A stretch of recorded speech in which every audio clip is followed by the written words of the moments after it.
17 ans, je vivais avec ma mère, je suis orpheline de père. Je me retrouvais très bien à l'école, tout allait très bien, je suis vraiment une bosseuse à l'école et je voyais mon avenir devant moi. Un jour, j'ai décidé de me rendre en vacances chez ma tante au village. Il faut noter que ma tante, c'est l'amie intime de ma mère.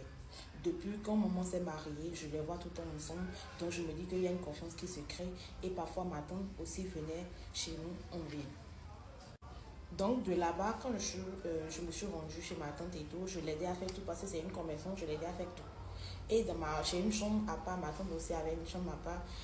Et il faut noter que elle aussi, son mari est décédé de maladie et que je préférais ici. Le soir, quand je suis allée en vacances et tout, elle m'a donné ma pièce, c'était bien éclairé, je ne me reprochais rien.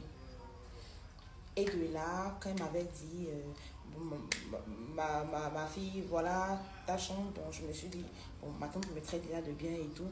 Et le lendemain, ça trouvait qu'on était allé au marché, on était revenu tardivement. Et quand on était revenu, on n'avait pas préparé à manger. Ma tante m'avait donné à manger, mais je ne savais pas comment elle avait fait pour préparer. Mais quand même, j'ai mangé et je me suis rien dit parce que je n'avais pas une vie de prière comme cela se doit.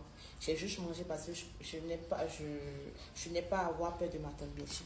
Et le lendemain, je vois que j'ai une force en fait. La nourriture que j'avais mangée avant de dormir, je sens que j'ai une force, je travaille comme une folle. On partait parce que le matin, on doit aller au marché, cultiver et tout, revenir à 10 h. Aller maintenant au marché vendre.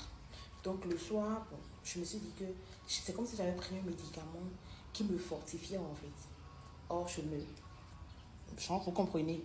Et ce soir-là, je perçois ma tante dans une pièce totalement dans l'ombre. Il y a juste une bougie qu'elle a l'habitude d'allumer pour rester dans la chambre.